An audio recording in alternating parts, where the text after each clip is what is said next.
If you stood at the heart of the world's financial flow, and all you had to do was sit back and pocket a 10% commission on every single transaction, how wealthy would you be? A tiny city in a swamp accomplished exactly that for over 600 years. But here's the craziest part. They weren't alone. While Venice dominated the material world, in Rome, another empire was busy taxing your soul. This is the story of the secret handshake that built the operating system of humanity. To understand how this alliance began, we have to travel to a place no army wanted to inhabit. A handful of marshy islands in a coastal swamp. What transpired next fundamentally challenges conventional theories regarding the development of economic power.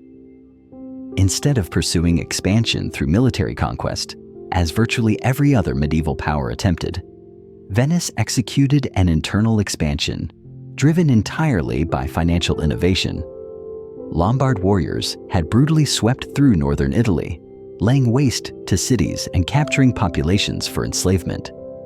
The only viable sanctuary remaining was a handful of marshy islands, a place no army could logistically reach and that no one else had any desire to inhabit. The refugees adopted the name Venetians, after the Roman province of Venetia that had effectively ceased to exist. They were on the verge of constructing something truly unprecedented, the world's first financial empire. The brilliance of this upcoming development was not immediately apparent. In fact, their initial strategy appeared to be the antithesis of genius. While every other society in medieval Europe strove to control land and fortify their borders with massive walls, the Venetians shrewdly embraced their geographic limitations, systematically transforming them into definitive competitive advantages. The lagoon that provided essential isolation from land-based threats simultaneously granted them unparalleled access to sea-based commercial opportunities. The high tides that made permanent habitation uncomfortable made the location ideal for innovative shipbuilding and advanced navigation. The unproductive marshes that forbade traditional agriculture forced the population to specialize entirely in sophisticated trade and specialized manufacturing. But the true strategic breakthrough lay in their political structure. Rather than submitting to a traditional king or adopting the prevalent feudalism of medieval Europe, the Venetians devised an unprecedented creation, a merchant republic specifically engineered to optimize international trade and maximize profit. In 697, they elected their first doge, not a monarch possessing absolute authority, but a chief executive whose power was carefully circumscribed by an intricate system of checks and balances. This entire system was designed explicitly to prevent any single individual from seizing undue control over Venice's rapidly growing commercial operations. This powerhouse wasn't London or New York. It was a cluster of muddy islands nestled in a coastal swamp, a location most people of the time couldn't even find on a map. Yet, these refugees were about to accidentally invent modern capitalism. When Venetian galleys dominated the seas, they weren't just transporting cargo. At this point, Venice wasn't just a market participant. It had become the world's primary operating system, controlling the infrastructure, the data, and the capital of the entire Mediterranean. They didn't just participate in the marketplace, they engineered and owned the system itself. At the height of their influence, Venice's concentrated wealth generation exceeded the total output of the entire Holy Roman Empire. A single profitable Venetian trading voyage could generate returns greater than the annual tax collection of most contemporary nation-states. Their private bankers routinely extended enormous loans to kings and emperors scattered across 3 continents. However, the true significance of their story isn't just the sheer accumulation of wealth. It's the profound realization by a handful of merchant families that controlling the flow of information and capital was infinitely more powerful than merely controlling physical territory or commanding armies. For over 6 uninterrupted centuries, This solitary city-state commanded more international commerce than entire empires combined. They achieved a level of wealth per capita unmatched by any society that preceded or has followed them.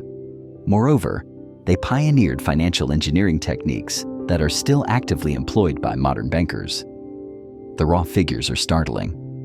At its economic zenith in the 14th century, Venice, home to only 180,000 residents, controlled an estimated 50% of all trade passing between Europe and Asia. A typical Venetian merchant accumulated more net worth in a single year than a European peasant could hope to see in 20 lifetimes.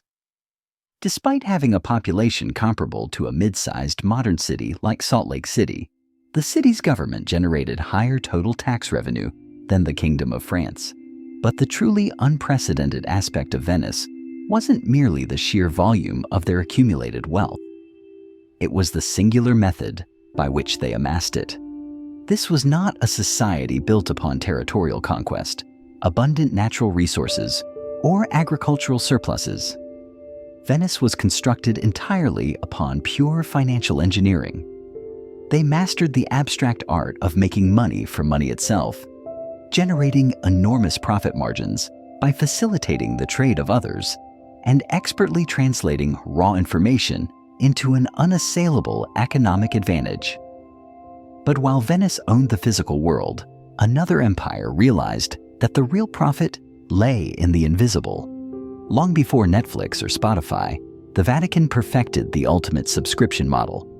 By monetizing the afterlife, they created a recurring revenue stream that didn't require warehouses or shipping. Only the belief that your soul's safety had a price tag. Venetian merchants did not merely buy and sell physical goods. Venice sold goods, but the Vatican sold something far more valuable: salvation. They created a spiritual vending machine called indulgences. Johann Tetzel's pitch was shameless. As soon as the coin in the coffer rings, the soul from purgatory springs. They bought and sold critical knowledge about prevailing market conditions, emerging political developments, and profitable trading opportunities across the vast Mediterranean. This sophisticated, centralized information network rapidly became Venice's single most valuable strategic asset. A Venetian merchant arriving in Constantinople would often possess more current knowledge about market conditions in distant London than local Byzantine merchants knew about nearby cities. This informational advantage allowed Venetians to reliably identify arbitrage opportunities, preemptively avoid political risks, and optimize their trading strategies in ways that conferred a decisive competitive edge. To understand this business model, we have to look at the psychological engine of the Middle Ages: purgatory. Think of it as a spiritual waiting room, a place where your sins were burned off before you could enter heaven. The Church taught that this process could take thousands of years, creating a state of spiritual panic. That panic was the perfect market for a new product: indulgences. By 800 CE, Venice had firmly established itself as the dominant maritime power in the Adriatic Sea. Their combined fleet was significantly larger than most national navies. Their influential merchants were actively operating in dozens of major cities across 3 continents. Their accumulated wealth was beginning to measurably exceed that of traditional sprawling land-based kingdoms. Rather than attempting to control physical territory, their focus became the absolute control of strategic trade routes. Instead of investing resources in large armies, they built vast, intricate trading networks. The core genius of Venice rested upon an insight no other medieval society grasped. In an increasingly interconnected world, controlling the crucial flows of commerce was dramatically more valuable than controlling the physical sources of production. You didn't need to own the remote silk farms in China or the distant spice plantations in India. You only needed to control the essential logistical chain that moved the silk and spices efficiently from east to west. Venice became the indispensable middleman of the medieval world. Crucially, They were not passive intermediaries. They were the active, strategic architects of a global economic system meticulously engineered to channel the maximum possible wealth directly through their city. Rival financial centers rapidly began replicating and competing with their innovations. New navigation technologies rendered their traditional operational advantages obsolete. The eventual decline of Venice reveals something fundamental about the fleeting nature of economic power in an interconnected world. Financial dominance, no matter how ingeniously constructed, is ultimately temporary. The innovations that initially create a competitive edge will inevitably disseminate to competitors. The very networks that generate monopolistic wealth will eventually reroute themselves around centralized control. But Venice's enduring legacy transcends merely their spectacular rise and fall. It resides in the foundational financial tools and sophisticated business models they created that still fundamentally shape the global economy today. But while the Pope ruled with divine rights and absolute spiritual authority, Venice created a merchant republic. They elected a doge, not a monarch, but a chief executive limited by an intricate system of checks and balances designed to prevent anyone from seizing absolute control. This political framework was revolutionary because it was consciously established by merchants, for merchants. Every significant civic decision was meticulously evaluated based on its likely impact on existing trade relationships and future profit margins. Venice became the first society in the world where purely commercial considerations decisively outweighed military, religious, or traditional aristocratic concerns. But those refugees didn't just build a shelter in the mud. They built a fortress of capital. While the rest of Europe fought over dirt and borders, Venice realized that in a globalizing world, the one who controls the flow of goods is more powerful than the one who owns the land where they grow. The early Venetians grasped a concept that would not become conventional wisdom for another 500 years. In a newly interconnected world, strong commercial networks held super IOR value compared to static military territories. They realized they could generate far greater wealth by expertly facilitating the trade of others than by attempting to conquer and control the distant sources of that trade. This crucial insight led directly to Venice's first major strategic decision. Instead of expanding inland and competing directly with land-based powers, they would expand outward across the sea, establishing themselves as the essential, unavoidable middleman between the burgeoning East and the consuming West. The timing was impeccable. The recent collapse of the Western Roman Empire had completely shattered traditional trade routes, yet the underlying European demand for high-value Eastern goods, silks, spices, precious metals, and luxury items, remained robust. Meanwhile, the powerful Byzantine Empire, centered in Constantinople, controlled the eastern termini of these routes, but critically lacked the naval capacity necessary to efficiently transport the goods westward themselves.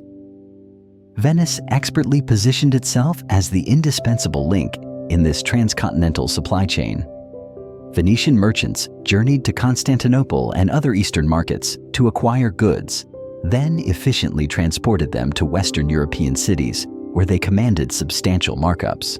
Crucially, the Venetians did not just settle for participating in existing trade networks. They systematically enhanced and optimized them. In the opulent golden halls of Constantinople, the Byzantine Emperor Alexios II was affixing his signature to a document that would fundamentally alter the course of global economic history. He was formally granting Venice unprecedented trading privileges throughout the entire Byzantine Empire, complete exemption from all customs duties, the right to establish permanent, self-governing trading colonies in every major Byzantine port, and, most crucially, exclusive preferential access to the staggeringly profitable trade routes connecting Europe directly to Asia. The emperor believed he was merely securing essential Venetian naval support for his ongoing wars against the Normans. In 1082, the Golden Bull transformed Venice into a global monopoly. By securing exclusive rights from the Byzantine emperor, they bypassed the ancient trade routes controlled by Arab traders and established a vertically integrated supply chain that spanned continents. Venice's new privileges allowed them to completely bypass this entrenched system. They could now purchase high-demand goods directly from producers in Constantinople, Alexandria, and other major eastern cities, efficiently transport them to Western markets using their own ships, and capture all the significant profit margins that had previously been dispersed among multiple intermediaries. But Venice did not just passively exploit their new privileges. They systematically expanded them. Within a decade of the Golden Bull, Venetian merchants had established permanent trading posts in over 50 Byzantine cities. They successfully negotiated similar preferential agreements with other powerful Eastern rulers. They created an extensive network of commercial relationships that gave them prioritized access to virtually every valuable trade route in the known world. The sheer scale of what Venice accomplished was unparalleled. By 1100 CE, an estimated 80% of all goods flowing between East and West passed through Venetian hands. They weren't just participating in international trade, they were international trade. They pioneered innovative ship designs that maximized cargo capacity and operational efficiency. They established permanent, formalized trading posts in strategic cities. They imposed standardized systems for weights, measures, and currency, which dramatically lowered transaction costs and eliminated the chaos that was typical of most medieval commerce. Most importantly, they began treating actionable market information as a tradable, high-value commodity. Venetian merchants were not simply purchasing and selling inventory.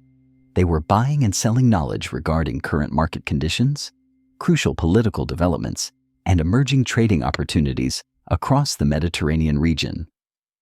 This sophisticated information network rapidly became Venice's single most valuable strategic asset. A Venetian merchant arriving in Constantinople would invariably possess a deeper understanding of market conditions in distant London than local Byzantine merchants had concerning nearby cities. This decisive information advantage allowed Venetians to instantaneously identify arbitrage opportunities, preempt political risks, and optimize their trading strategies in ways that conferred them a decisive, competitive edge. By 800 CE, Venice had firmly established itself as the dominant maritime power in the Adriatic Sea. Their war fleet was larger than most national navies. Their merchants operated in dozens of cities spread across 3 continents. Their accumulated liquid wealth began to visibly exceed that of traditional land-based kingdoms. But success inevitably attracted new challenges. As Venice grew more prosperous, it drew increased scrutiny from potential competitors and hostile enemies. Land-based powers began viewing Venetian prosperity as a direct threat to their own vested interests. Rival maritime cities started meticulously copying Venetian innovations and aggressively competing for the same lucrative trade routes. Venice's strategic response revealed the unique commercial thinking that would define their approach for the next 6 centuries. Instead of attempting to sustain their advantages through military force or operational secrecy, they accelerated the pace of their innovation and rapidly expanded their networks faster than competitors could possibly replicate them. They began developing entirely new financial instruments that permitted them to finance dramatically larger trading ventures with significantly less circulating capital. They devised revolutionary partnership structures that allowed multiple investors to share both the risks and the returns of large trading expeditions. They formalized relationships with Eastern rulers, granting Venetian merchants preferential access to key markets. Most critically, they began systematically documenting and meticulously codifying their operational business practices. Rather than depending on informal handshake agreements and personal trust, Venetians developed formalized written contracts, standardized accounting procedures, and robust legal frameworks for resolving commercial disputes. This extensive documentation served several crucial purposes. It dramatically reduced transaction costs by eliminating ambiguity in trading agreements. It facilitated much more complex, large-scale business relationships by providing reliable legal recourse when partnerships inevitably failed. And perhaps most importantly, it allowed Venice to rapidly scale their operations by training new generations of merchants in proven, standardized business methods. By 900 CE, Venice had pioneered something unprecedented in medieval Europe: a standardized, scalable, and legally protected commercial system capable of operating efficiently across vast geographical distances and complex cultural differences. The system was generating extraordinary financial returns.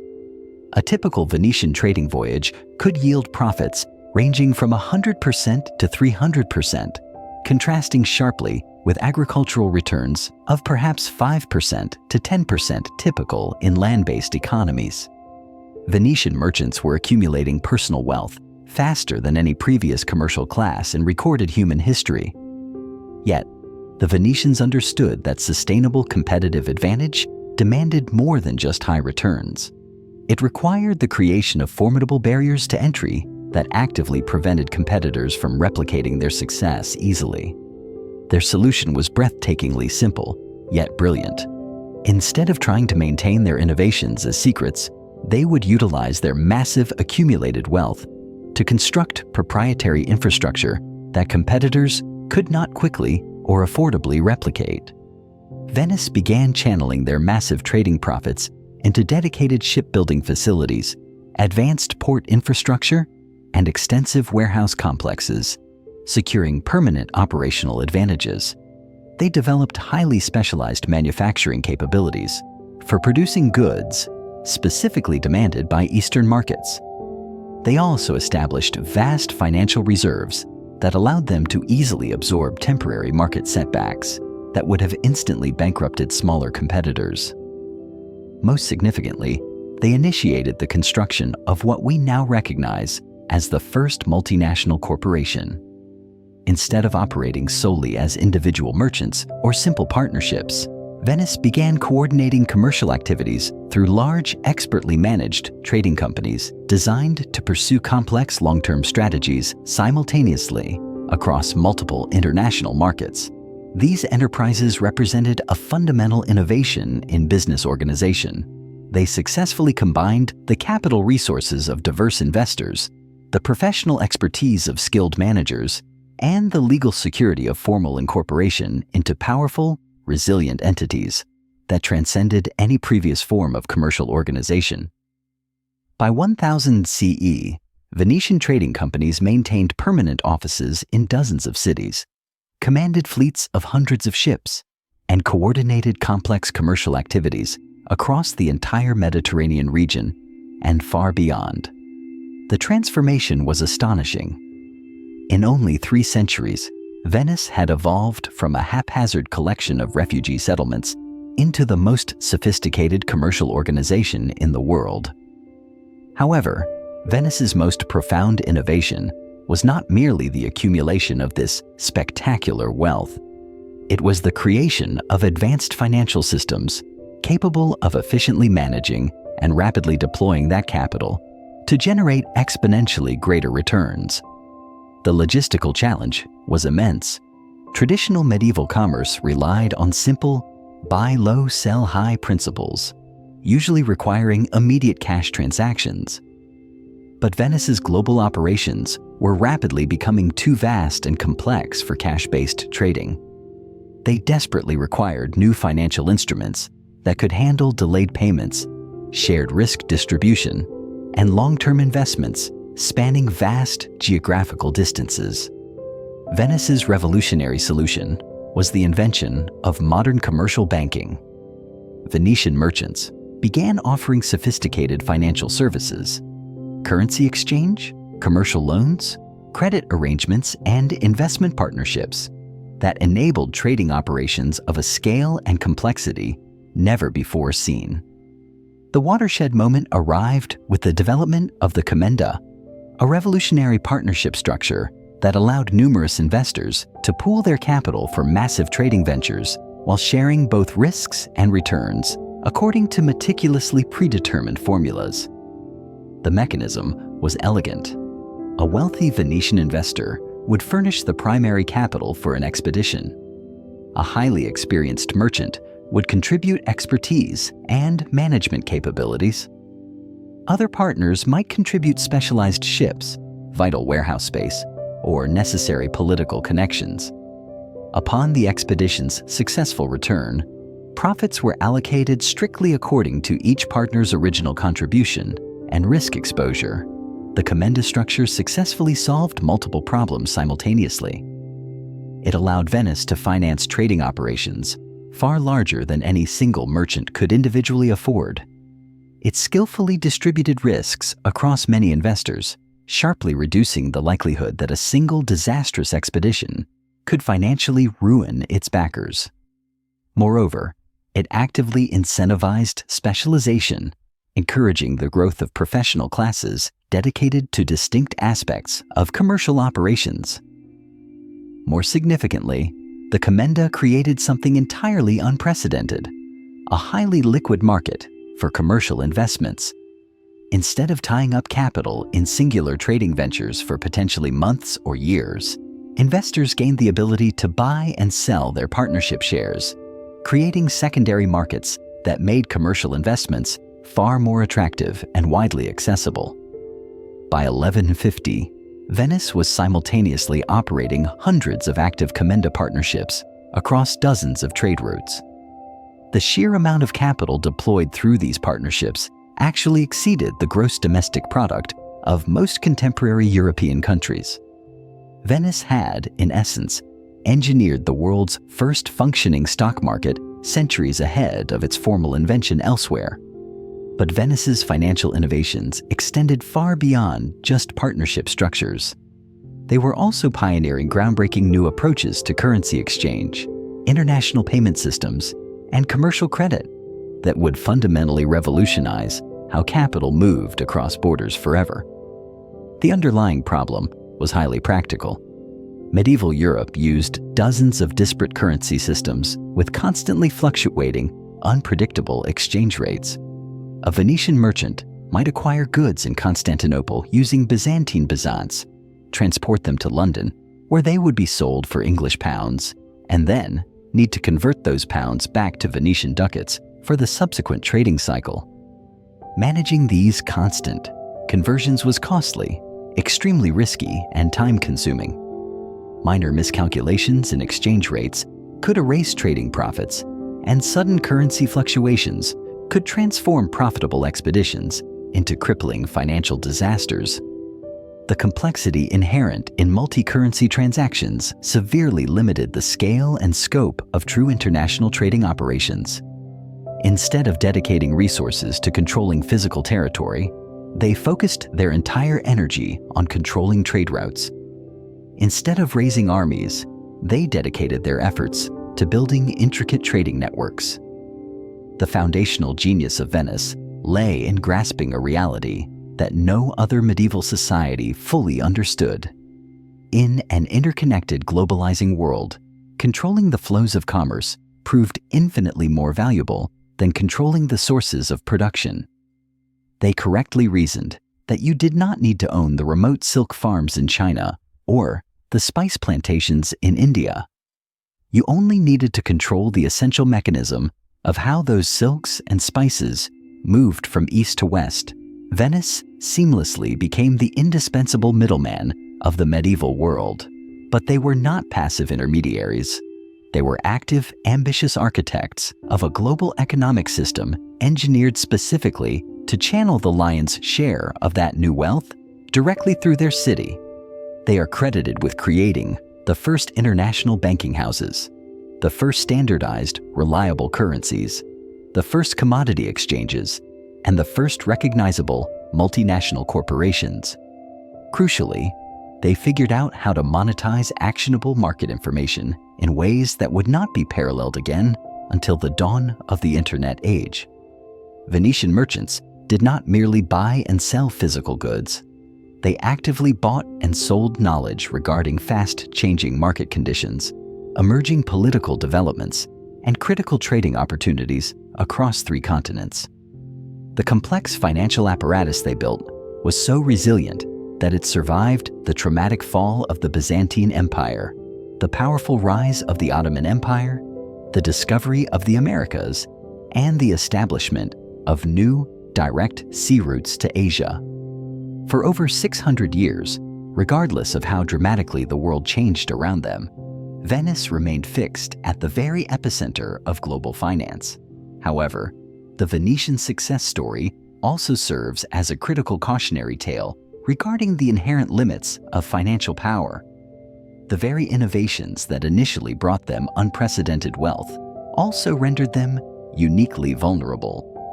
The sophisticated networks that connected them to global markets also fatally exposed them to fierce global competition. The exact financial engineering that generated unparalleled profits also created unprecedented systemic risks. By the 16th century, Venice confronted existential challenges that their medieval business model was simply unable to solve. New maritime trade routes successfully broke their critical geographic monopoly. New financial centers were aggressively competing with their long-held innovations. New technologies were rapidly rendering their traditional advantages obsolete.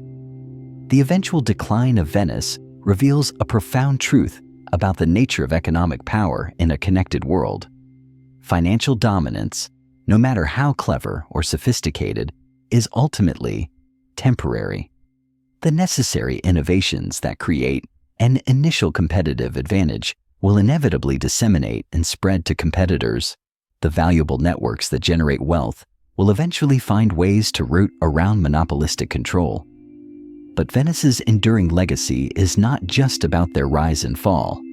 It is about the fundamental financial tools and sophisticated business models they created that continue to shape the workings of the global economy today. Modern banking practices, structured international trade, advanced corporate finance, currency exchange mechanisms, commodity markets, and even contemporary corporate governance all trace their essential origins back to breakthrough innovations that Venetian merchants developed in their medieval workshops and counting houses. When you use a credit card today, you are utilizing a system descended directly from Venetian letters of credit. When major companies issue stock, they employ structures fundamentally based on Venetian trading companies. When central banks manage complex currency exchange rates, they are applying strategic principles perfected by Venetian financiers 7 centuries ago. The story of Venice is ultimately the powerful story of how financial innovation can generate extraordinary wealth and power, but also how that same innovation inevitably spreads beyond the grasp of its original creators. While Venice's geographic monopoly began to erode under the weight of new trade routes, the Vatican, the oldest institution in Europe, was preparing for the ultimate political and financial comeback. In 1929, the Church signed the Lateran Treaty with Benito Mussolini. It was the ultimate bailout. Mussolini paid the Holy See billions in today's money in exchange for political legitimacy, resurrecting the Church's financial power overnight. To transform this massive bailout into a global empire, the Vatican turned to a financial grandmaster, Bernardino Nogueira, who built a sophisticated web of holding companies to keep this wealth invisible. His shadows grew even. Venice brilliantly solved this problem by creating the medieval world's first reliable international banking network. If Venice created open banking, the Vatican perfected secret banking. Venice definitively solved the problem of international trade by creating the medieval world's first reliable banking network. But if Venice was the father of open banking, the Vatican became the master of the black box. While Venice conquered the waves with timber and cannons, the Vatican conquered the world with faith and, more importantly, unprecedented legal status. The Vatican isn't just a church, it operates with sovereign immunity, a legal shield that allows its financial heart, the IOR, to beat outside the reach of global regulators. This immunity means the IOR operates with no public branches, no shareholders, and no taxes. It is a legal superpower that allows the church to manage a liquid empire of unimaginable scale, with assets estimated at over $2 trillion, operating in the same league as Apple or Microsoft, while remaining effectively invisible to the secular world. In 1942, they established the EOR, an institution that operated without public financial statements, did not pay taxes, and could even destroy its files every decade. Every major strategic decision was rigorously evaluated based on its anticipated impact on critical trade relationships and potential profit margins. Venice became the world's first society where commercial considerations routinely outweighed traditional military, religious, or aristocratic concerns. The early Venetians understood an essential truth that would not become conventional wisdom for another 500 years. In an increasingly interconnected world, robust commercial networks held greater intrinsic value than easily defended military territories. They realized they could generate significantly more capital by expertly facilitating the trade of others than by attempting to conquer and control the distant sources of that trade. This profound insight led to Venice's first crucial strategic decision. Instead of attempting to expand inland and compete with established land-based powers, they would aggressively expand outward across the sea and assume the role of the essential middleman between the dynamic East and the consuming West. Their timing was impeccable. The fall of the Western Roman Empire had violently disrupted traditional trade routes, yet the core demand for Eastern luxury goods, silk, spices, precious metals, and exotic items, remained intensely strong in European markets. Meanwhile, the powerful Byzantine Empire in Constantinople controlled the eastern terminus of these vital trade routes, but critically lacked the naval capacity necessary to efficiently transport goods westward into Europe. Venice perfectly positioned itself as the indispensable link in this colossal transcontinental supply chain. Venetian merchants would travel to Constantinople and other key Eastern markets to purchase highly sought-after goods, then expertly transport them to Western European cities where they could be sold at extraordinary markups. But the Venetians did not just passively participate in existing trade networks. They systematically improved them and optimized them. They pioneered new ship designs that could carry significantly more cargo far more efficiently. They established permanent fortified trading posts in strategically vital cities. They created standardized weights, measures, and reliable currency systems that drastically reduced transaction costs and eliminated the financial chaos that plagued most medieval commerce. Most critically, they began treating actionable information itself as a tradable commodity. They began developing complex new financial instruments that allowed them to finance significantly larger trading ventures with less initial capital outlay. They pioneered partnership structures that enabled multiple investors to share both the inherent risks and the lucrative returns from trading expeditions. They established formal, preferential relationships with powerful Eastern rulers that granted Venetian merchants privileged access to key markets. Most importantly, they started systematically documenting and codifying their advanced business practices. Instead of relying on informal handshake agreements and personal relationships, Venetians developed formalized written contracts, standardized accounting procedures, and formal legal frameworks specifically for resolving commercial disputes. This rigorous documentation served multiple critical purposes. It radically reduced transaction costs by eliminating ambiguity about trading agreements. It enabled far more complex business relationships by providing reliable legal recourse when partnerships inevitably failed. And crucially, it allowed Venice to scale their operations rapidly by professionally training new merchants in proven business methods. By 900 CE, Venice had created something truly unprecedented in medieval Europe: a standardized, scalable, and legally protected commercial system that could operate efficiently across vast distances and profound cultural differences. The system was generating extraordinary returns. A typical Venetian trading voyage could generate profits ranging from 100% to 300%, compared to agricultural returns of maybe 5% to 10% in land-based economies. Venetian merchants were accumulating personal wealth faster than any previous commercial class in human history. But the Venetians understood that truly sustainable competitive advantage required more than just high returns. It required the active creation of economic barriers to entry that would prevent competitors from easily replicating their success. Their solution was brilliantly simple.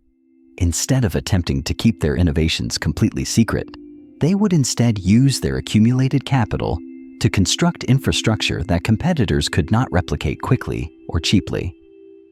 Venice began reinvesting their massive trading profits into state-of-the-art shipbuilding facilities, complex port infrastructure, and massive warehouse complexes that gave them permanent operational advantages. They developed specialized manufacturing capabilities for producing the high-demand goods that Eastern markets craved. They established significant financial reserves that allowed them to weather temporary setbacks that would instantly bankrupt smaller competitors. Most significantly, they began building what we would now readily recognize as the world's first true multinational corporation. Instead of operating as isolated individual merchants or small partnerships, Venice began coordinating their commercial activities through large, professionally managed trading companies that could pursue long-term, multi-market strategies simultaneously. These large companies represented a fundamental innovation in business organization. They successfully combined the capital resources of numerous investors, the specialized expertise of professional managers, and the legal protections of formal incorporation into powerful entities that were far more resilient and formidable than any previous form of commercial organization. By 1000 CE, Venetian trading companies were maintaining permanent manned offices in dozens of cities, operating fleets numbering hundreds of ships, and meticulously coordinating commercial activities across the entire Mediterranean region and well beyond. The transformation was breathtaking.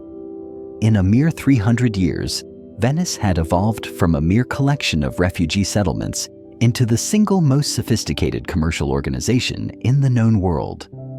They had created revolutionary new forms of business organization, complex new financial instruments, robust new legal frameworks, and advanced operational methods that gave them decisive advantages over every potential competitor.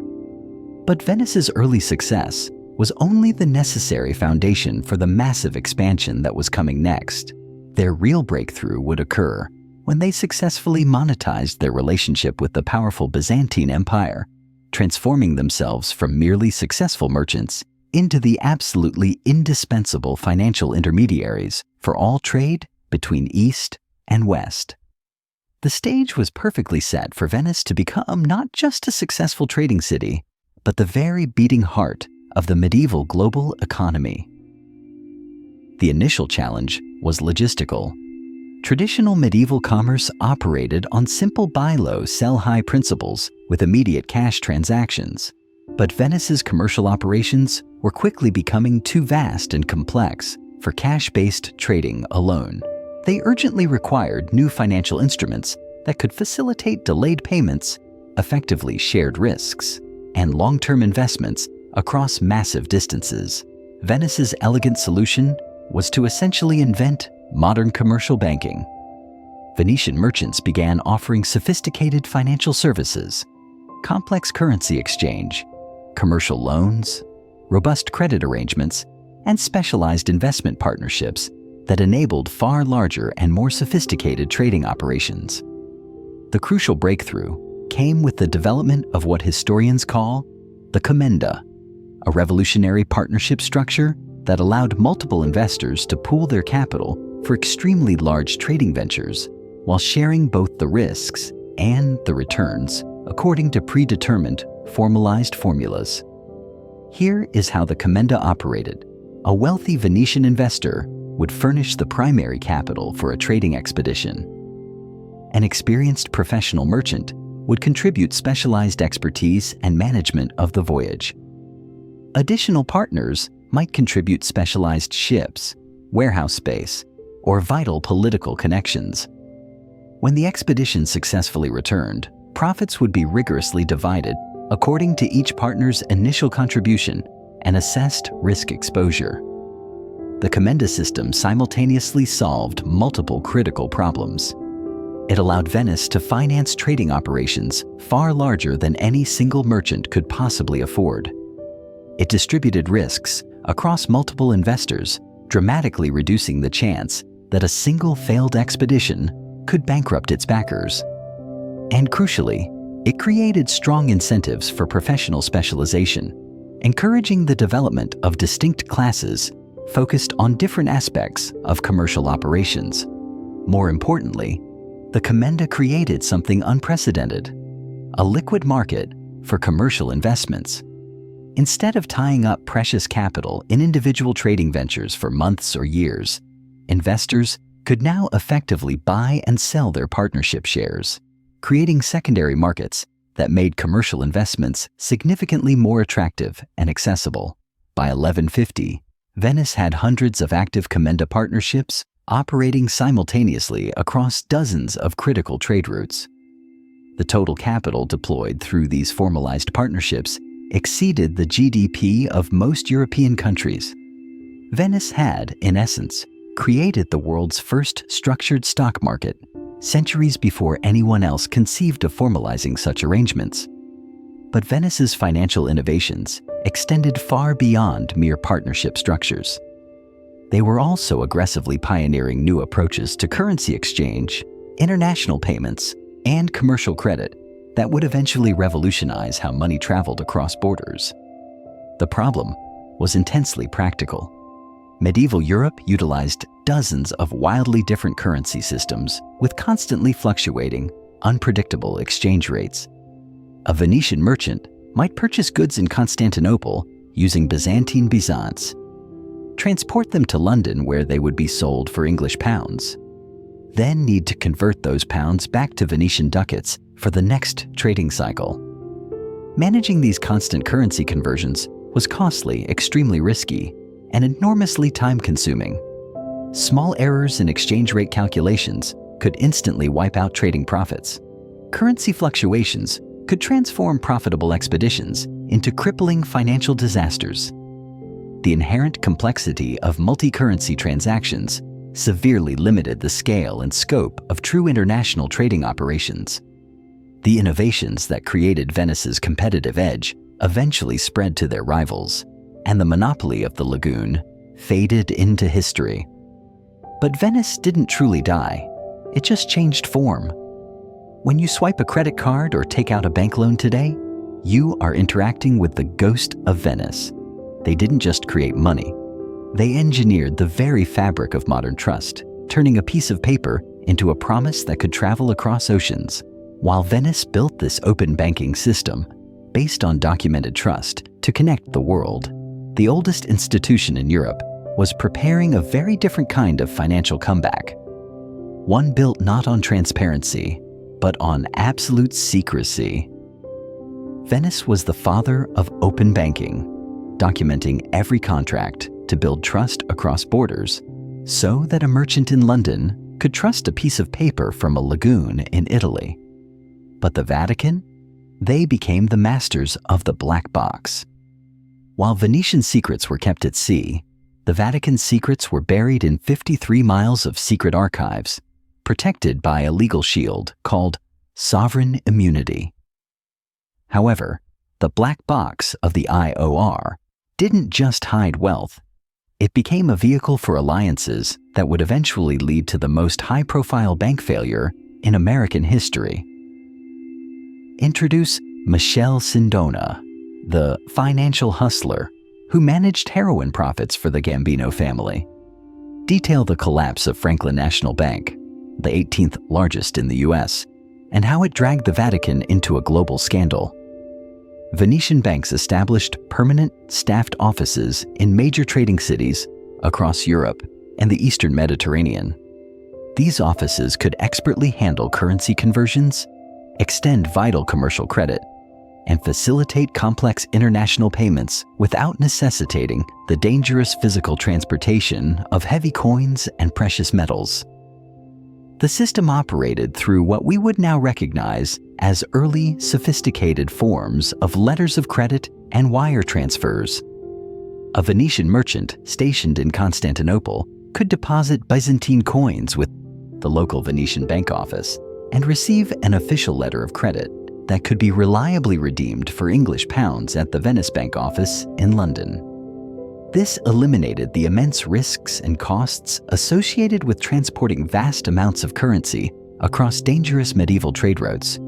It also created float, the temporary use of deposited funds that Venetian banks could invest to generate substantial additional profits while efficiently providing currency exchange services. By 1200 CE, the centralized Venetian banking network was effectively handling international payments for merchants originating from dozens of countries. Non-Venetian traders increasingly depended heavily on Venetian financial services to conduct their own international operations. Venice had successfully become not merely a trading power, but the essential financial infrastructure that made large-scale international commerce universally possible. But where there is gold, there are shadows. Venice's secrets were kept at sea. The Vatican's secrets are buried in ledgers that even the boldest auditors are forbidden to see. Venice may have pioneered the transaction fee, but the Vatican perfected the world's first mandatory subscription model, the tithe. The transformation of the Venetian economy was profound and strategically decisive. The Republic pivoted from merely selling physical goods to offering sophisticated financial services. Critically, they ceased being simple participants in the marketplace and instead became the architects and controllers of the very mechanisms that guaranteed efficient market function. This evolution, moving rapidly from commerce to capital management, fundamentally redefined Venice's economic identity. Instead of relying on traditional commercial margins derived from trade, Venice focused on generating immense wealth through financial intermediation. They stopped competing head-to-head with other merchants for trade opportunities. Rather, they provided the essential financial infrastructure that allowed all merchants, including their rivals, to operate more effectively. This strategic shift proved extraordinarily lucrative. Financial services inherently delivered super high OR returns. They generated higher profit margins than physical trading, required significantly less liquid capital than maintaining large, fluctuating inventories, and cultivated continuous client relationships rather than relying on one-off transactions. Crucially, providing this financial infrastructure established powerful network effects that cemented Venice's competitive position. The utility of Venetian banking services scaled exponentially. The greater the number of merchants utilizing them, the more valuable the services became to every other potential user. As international payments flowed increasingly through Venetian networks, these systems became indispensable to global commerce. By 1250, Venice had achieved something truly unprecedented in medieval economics. They had forged a business model that became more profitable and significantly more defensible as its scale increased. This model countered the diminishing returns that plagued most medieval enterprises, offering enormous strategic implications. Venice was no longer just another successful port city, vulnerable to displacement by competitors with better fleets or more geographically favorable locations. They had transformed into the critical financial infrastructure connecting the entire medieval global economy. To displace Venice now required not merely building faster ships or negotiating favorable treaties, but constructing alternative financial networks sufficiently sophisticated to manage international commerce on the monumental scale Venice had enabled. In a seemingly modest building overlooking the Grand Canal, an event took place that would revolutionize global finance for the ensuing 8 centuries. The Venetian government formalized the issuance of the world's first tradable government bonds. These were known as prestiti, mandated loans that wealthy Venetians were required to purchase to fund the state's military and expansive commercial operations. These instruments were far from simple IOUs to be repaid arbitrarily. They were sophisticated financial contracts that paid regular predictable interest, could be actively bought and sold in organized secondary markets, and established an entirely new asset class that would eventually dominate global capital markets. This monumental innovation was born out of necessity. Venice's rapidly expanding commercial ambitions demanded massive capital investments, requiring larger fleets, extensive port infrastructure, numerous warehouses, and permanent trading posts spanning 3 continents. Traditional taxation proved incapable of generating funds quickly or at the necessary scale. Meanwhile, Venice's merchant elite had accumulated colossal private wealth through their trade ventures. The fundamental challenge was creating a mechanism to mobilize this private capital for public projects while ensuring attractive returns for the investors. The prestiti system was Venice's brilliant solution to this dilemma. Instead of resorting to wealth confiscation through heavy taxation, the state borrowed capital via bonds, which offered investors competitive, fixed returns. The bonds paid an annual interest rate of 5%, a return generally higher than most safe medieval alternatives, but significantly lower than the inherent risks associated with individual trading expeditions. Crucially, these bonds were secured by Venice's rapidly expanding customs revenues, lending them a degree of safety unmatched by other investment opportunities. However, the truly revolutionary aspect was the bond's tradability. Unlike earlier government loans that locked up an investor's capital until a distant maturity date, Venetian prestiti could be freely exchanged among private investors at prices determined by the market. This created something unprecedented, a highly liquid market for government debt, allowing investors essential flexibility while simultaneously providing stable, long-term capital for state operations. The economic implications were revolutionary. Venice had essentially devised a method for converting illiquid governmental promises into tradable, liquid financial assets. Within a decade, a sophisticated bond market crystallized around the prestiti. Professional traders began specializing in government securities, and price fluctuations quickly reflected real-time assessments of Venice's future earning capacity and creditworthiness. Remarkably, secondary market trading volumes often eclipsed the value of new bond issuances. Yet, Venice did not confine this innovation to government finance. The same principles of financial engineering that ensured the success of the prestiti were applied to private commercial ventures, generating new investment opportunities that accelerated Venice's economic expansion. The key breakthrough was the development of what historians term the societas, plural societates, joint stock companies that masterfully combined elements of the traditional commenda partnership with the tradable securities features introduced by the government bonds. This is how the system functioned. Venice's largest trading operations were reorganized as permanent corporate entities, featuring professional management and strategically diversified investment portfolios. Rather than funding single high-risk trading expeditions, investors purchased transferable shares in these companies, entitling them to proportional shares of all profits generated across the company's diverse commercial activities. The secondary market ensured the shares were liquid for investors while providing the company with stable, long-term capital for sustained operations. Armed with this stable capital, these companies could execute multi-year strategies, maintain permanent international infrastructure, and cultivate specialized expertise, granting them significant competitive advantages over smaller, temporary partnerships. The societas fundamentally evolved business organization. For the first time in history, commercial enterprises could effectively separate ownership from professional management, raise substantial capital from passive investors, and pursue strategies extending far beyond the typical lifespan or risk tolerance of any single merchant. By 1200, Venice boasted dozens of active societates operating across various sectors of its economy. The largest of these employed hundreds of personnel, managed fleets exceeding 100 ships, and maintained permanent, established facilities in more than 50 cities spanning Europe, Asia, and Africa. The true revolution, however, lay in how this unprecedented access to capital markets empowered these corporations to pursue strategies previously unimaginable for traditional merchant partnerships. The Arsenal of Venice serves as the definitive example.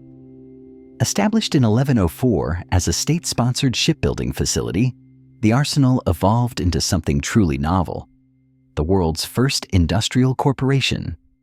While the church built monuments of faith, Venice built the world's first industrial plant, the Arsenal. Using standardized production and interchangeable parts, they could build a complete warship in just one day, a feat that no medieval empire could replicate. Instead of constructing vessels individually using traditional craft methods, the Arsenal implemented standardized production processes, enabling the simultaneous construction of multiple ships, utilizing interchangeable components and highly specialized labor divisions. The breakthrough was not purely technological, it was intrinsically financial. The Arsenal's standardized production model demanded massive upfront investments in facilities, specialized tools, and extensive worker training, capital that no single merchant could possibly afford. By organizing as a societas and selling shares to a broad base of investors, the Arsenal successfully mobilized the necessary capital to implement production methods that drastically lowered per-unit costs, while significantly enhancing vessel quality and reliability. The results were extraordinary. By 1250, the Arsenal was building ships faster and more affordably than any other shipbuilding operation globally, ensuring Venice's fleet remained the largest and most technologically advanced in the Mediterranean. These cost advantages generated by industrial production methods allowed Venice to offer shipping rates that smaller competitors simply could not match. More fundamentally, the Arsenal demonstrated how financial innovation could directly enable technological leaps. The availability of patient capital via equity markets allowed Venice to sustain long-term investments in productivity improvements, securing competitive advantages that lasted for decades. This crucial lesson was rapidly adopted throughout the Venetian economy. Companies used their access to capital markets to fund innovations in glass manufacturing, high-quality textile production, metallurgy, and various other sectors, creating lucrative export products and substitutes for expensive imports. By 1300, Venice transcended its role as a mere trading intermediary. It had become a diversified economic powerhouse, seamlessly blending commercial, financial, and manufacturing capabilities in a way no other medieval society had achieved. Despite these successes, Venice's most sophisticated financial innovation had yet to be unveiled. The same financial engineering principles that proved effective for government bonds and joint stock companies were now poised for application to international finance, creating novel mechanisms to facilitate global trade and capture substantial profits from currency exchange and international payments. This innovation emerged naturally from Venice's growing position as the essential financial hub for international commerce. Merchants from across the Mediterranean and Europe increasingly relied on Venetian banks for complex services such as commercial credit, currency conversions, and international payments. However, these services primarily generated simple transaction fees rather than the significantly higher returns available through principal investing.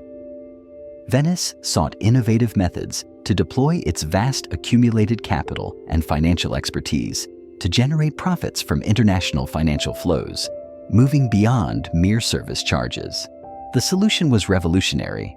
Venice began treating international trade finance and foreign exchange, FX, trading as distinct profit centers rather than merely customer services. Instead of simply converting currencies for a flat fee, Venetian banks started taking principal positions in FX markets, capitalizing on their super IOR, centralized information regarding global currency supply, demand, and trade flows.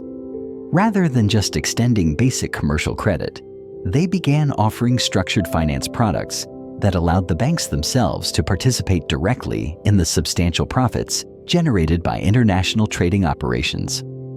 The most complex innovation involved creating financial instruments that bundled and securitized international trade receivables, transforming future income streams into new, tradable asset classes for investors.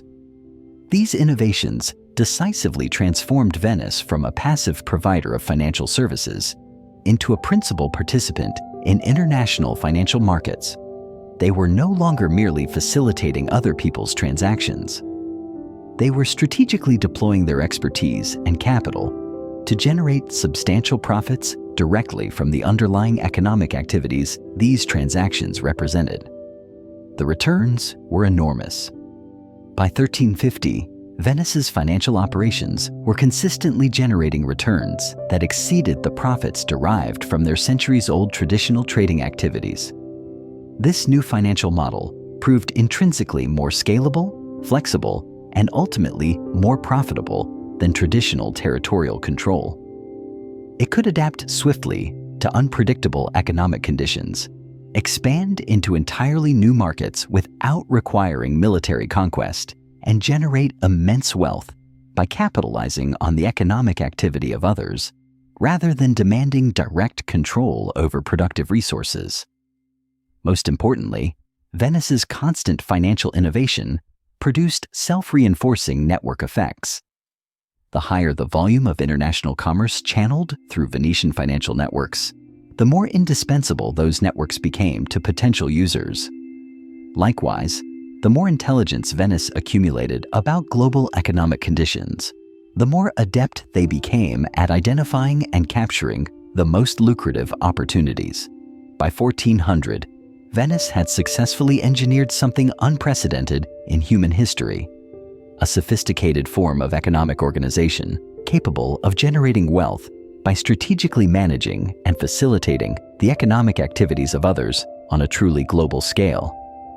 The implications extended far beyond the lagoon, as the financial tools and business models pioneered by Venice laid the foundation for modern capitalism and global financial markets. In the medieval context, Venice's financial lead granted them an almost insurmountable competitive advantage. They had essentially created the world's first modern economy within a global framework still largely governed by feudal principles. The defining strategic challenge for Venice was whether they could continue to innovate faster than their competitors could, copy and improve upon their existing advantages. Constantinople, the greatest city in the world, was ablaze.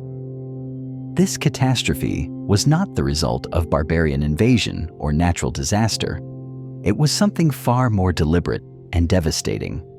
The world's first corporate-sponsored military conquest, financed and strategically directed by Venetian merchants who skillfully transformed the Fourth Crusade into the most profitable business venture of the medieval era. When Pope Innocent III issued the call for a new crusade to reclaim Jerusalem, he envisioned devout armies sailing directly to the Holy Land to engage Muslim forces. What materialized instead was a Venetian-controlled expedition that utterly conquered the wealthiest Christian metropolis in existence, diverting its immense treasure directly into Venice's state houses. The successful subversion of the Fourth Crusade revealed the true depth of Venice's evolving power and, critically, their ruthless willingness to wield that power in ways that would fundamentally reshape the medieval world according to their commercial interests. The story began with a seemingly straightforward business proposition. The assembled crusading armies required transport for approximately 35,000 soldiers to reach the Holy Land, and Venice was the singular maritime power capable of supplying the necessary shipbuilding and logistical capacity. Doge Enrico Dandolo, Venice's astute though blind leader, brokered a commercial contract demanding 85,000 silver marks for the transport. a staggering sum that required the Crusaders to mortgage substantial parts of their kingdoms merely to afford passage. Dandolo, however, had ingeniously structured the transaction to ensure the Crusaders could not meet their payment obligations without Venetian assistance. When the armies gathered in Venice in 1202, they had raised only 51,000 of the 85,000 marks required. Instead of canceling the expedition or reducing their logistical services, Dandolo proposed an alternative payment arrangement. The Crusaders would first assist Venice in capturing Zara, a rival Adriatic port that had been actively disrupting Venetian trade routes. The swift and efficient capture of Zara was successful, but it instantly created serious complications. The Pope promptly excommunicated the entire expedition for attacking a fellow Christian city. More critically, the Crusaders still owed Venice a substantial debt that they had no normal means of repaying. Dandolo's final solution was audacious beyond measure. The expedition would attack Constantinople itself, the capital of the Byzantine Empire and Venice's primary trading partner for over 2 centuries. This decision was not motivated by anger or religious fervor. It was a cold, calculated business decision founded on a detailed financial analysis of the potential returns from conquering the richest city in the known medieval world. Venice had accumulated highly detailed intelligence regarding Constantinople's wealth through centuries of trading relationships. They knew the precise locations of the imperial treasuries, the immense value of the city's religious artifacts, and the economic potential hidden within the Byzantine territories. More importantly, Venice understood that conquering Constantinople would permanently eliminate their most formidable potential competitor, granting them complete and unchallenged control over the crucial trade routes linking Europe and Asia. The siege and capture of Constantinople in April 1204 stands as one of the most devastating events in medieval history. The city that had preserved Roman law and Greek learning for a millennium was systematically ransacked by armies that Venice had specifically transported and equipped for that very purpose. Crucially, the looting was not random vandalism. It was a highly organized process of wealth extraction conducted according to predetermined formulas that Venice had successfully negotiated before the attack commenced. Venice received a predetermined share of 1/4 of all treasure captured in the city, plus 3/8 of all Byzantine territories subsequently conquered by the expedition. More significant still, they gained complete commercial control over the conquered empire's trade routes and primary ports. The immediate financial returns were staggering. Venice's share of Constantinople's treasure alone exceeded the total wealth the city had accumulated over 2 centuries of prior trading success. But the enduring value lay not in the immediate loot, but in the long-term, quasi-monopolistic commercial advantages Venice had secured through this calculated military investment. The conquest of Constantinople effectively dismantled the Byzantine Empire as an independent economic power, replacing it with a series of financially dependent crusader states requiring Venetian logistical and financial support for their survival. Venice now controlled both extremities of the medieval world's most lucrative trade routes: the Western European markets, where Eastern goods commanded premium prices, and the Eastern sources where those goods could be purchased at near production costs. They had engineered a vertically integrated supply chain that spanned 3 continents, eliminating most potential competition through a single, devastating military operation. At this point, Venice wasn't just a market participant. It had become the world's primary operating system, controlling the infrastructure, the data, and the capital of the entire Mediterranean. The strategic implications were profound. Venice had transitioned from being merely a competitor, vying for market share, to the dominant economic power in the Eastern Mediterranean, possessing quasi-monopolistic control over transcontinental trade. The metrics underscore the magnitude of this success. Between 1204 and 1250, Venetian trade volumes surged by over 400%. The city's population swelled from 85,000 to 120,000 As merchants and skilled, craftspeople migrated to participate in Venice's expanding economy. Government revenues increased so dramatically that the state could finance massive infrastructure projects, maintain the largest navy in the Mediterranean, and still accumulate financial reserves exceeding those of most European national treasuries. However, Venice's monopolistic success inevitably attracted intense scrutiny and encouraged potential competitors to seek a share of the immense profits generated by Eastern trade. Military success also motivated other powerful states to consider using force to dismantle Venice's commercial dominance. Venice's response showcased a highly sophisticated understanding of maintaining competitive advantages. Instead of relying solely on military might, they systematically reinforced their economic position by developing new, non-replicable capabilities. They strategically deployed their accumulated wealth to finance technological innovations that dramatically improved operational efficiency. Venetian shipbuilders developed novel vessel designs capable of transporting greater cargo volumes while requiring smaller crews. Venetian manufacturers simultaneously engineered advanced production techniques, resulting in high-value exports that commanded premium prices in competitive international markets. Most importantly, Venice embarked on a comprehensive strategy of economic diversification, moving beyond merely trading Eastern goods to Western markets. They significantly developed their banking operations, generating profits from facilitating the commercial activities of others. They expanded their manufacturing base, creating wealth by adding substantial value to raw materials. They established specialized service industries designed to capture profits based on their accumulated expertise and indispensable infrastructure. This diversification strategy was executed brilliantly. By 1300, Venice was no longer financially dependent on a single revenue source or vulnerable to the disruption of any specific trade route.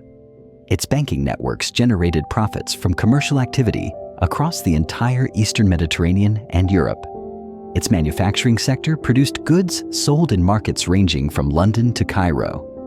And its world-class shipping services were relied upon by merchants from dozens of nations, lacking their own international transportation capacity. Venice had evolved from a simple trading monopoly into a resilient economic ecosystem, capable of generating wealth simultaneously from multiple independent sources. Perhaps the most significant legacy of Venice's maritime monopoly was how it necessitated the development of new organizational structures that would eventually permeate the global economy. The sheer scale and complexity of Venetian operations demanded coordination mechanisms far more sophisticated than traditional medieval business practices could offer. Venice pioneered what we now recognize as modern corporate management, professional hierarchies, highly specialized departments, standardized procedural protocols, and systematic reporting systems that enabled massive organizations to function efficiently across immense distances and cultural boundaries. These organizational innovations were not merely internal efficiency improvements. They created a new source of competitive advantage in every market Venice entered. Venetian companies could pursue long-term, multi-decade strategies that smaller rivals could not afford to implement. They diversified risk across multiple activities and markets, making them exceptionally resilient during economic downturns, and developed specialized expertise, enabling them to offer super IOR products and services. By 1350, Venice had created what are identifiable as the world's first multinational corporations, MNCs, business organizations operating across multiple countries, legal systems, and currencies, yet maintaining unified strategic direction and tight operational coordination. These corporations wielded influence and commanded resources that exceeded many sovereign governments. The largest Venetian trading houses possessed budgets larger than most European kingdoms and maintained more sophisticated intelligence networks than royal courts. Yet, the profound success of Venice's maritime monopoly simultaneously contained the seeds of its eventual decline. The same innovations that granted Venice its competitive edge would inevitably be studied, copied, and eventually improved upon by competitors possessing different strategic assets. The highly effective financial tools Venice developed to fund its expansion would, ironically, enable other powers to finance competing operations. Furthermore, Venice's success encouraged other rising commercial powers to develop alternative trade routes and complex commercial networks designed specifically to bypass Venetian control entirely. The core strategic question facing Venice by 1400 was straightforward. Could they continue to innovate at a pace that outstripped their competitors' capacity to copy their existing infrastructure? Or would the very capabilities that had forged their maritime monopoly ultimately diffuse and undermine their dominant position? In the bustling Rialto district of Venice, a momentous event occurred that would transform global economics forever. The world's first established commodity exchange opened for business. This institution was far more than a simple marketplace where merchants exchanged physical goods. It was a sophisticated financial center where investors could actively trade contracts for the future delivery of commodities, hedge against catastrophic price fluctuations, and speculate on market movements using complex financial instruments that would not be fully formalized by economic theory for another 6 centuries. The Venetian Commodity Exchange represented the pinnacle of centuries of continuous financial innovation that had transitioned Venice from a prominent trading city into the world's inaugural modern financial hub. However, the exchange was only the visible manifestation of a profound underlying transformation in how Venice approached wealth generation and risk management. Behind the scenes, Venetian financiers were pioneering new mathematical tools, precise accounting methods, and business concepts that would collectively form the fundamental framework of modern capitalism. The resulting solutions developed by Venice fundamentally altered the operational mechanics of financial markets worldwide. The primary breakthrough was the creation of standardized commodity contracts that could be bought and sold before the underlying goods were even produced or physically delivered. Consider the mechanism. A Venetian merchant planning to acquire spices in Alexandria could immediately sell contracts for those spices to buyers in London, months before the expedition even left the Venetian lagoon. The London buyers would agree to pay a predetermined price for the delivery of specific quantities and qualities of spices at a future date. Inside the Vatican, the secrets aren't just in the gold, but in 53 miles of secret archives containing 1,000 years of private papers. This black box created dangerous vulnerabilities.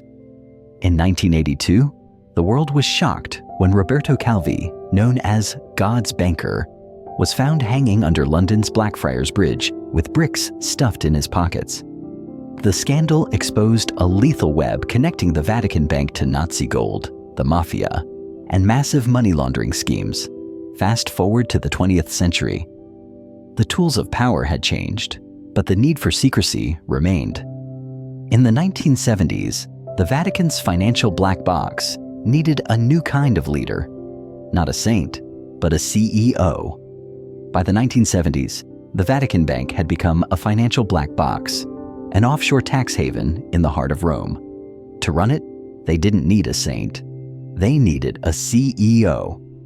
Enter Paul Marcinkus, a 6'3" American who looked more like a football linebacker than a clergyman. A cigar-smoking, whiskey-drinking diplomat who ran the Pope's money like a Wall Street shark, transforming the IOR into a vehicle for aggressive global expansion.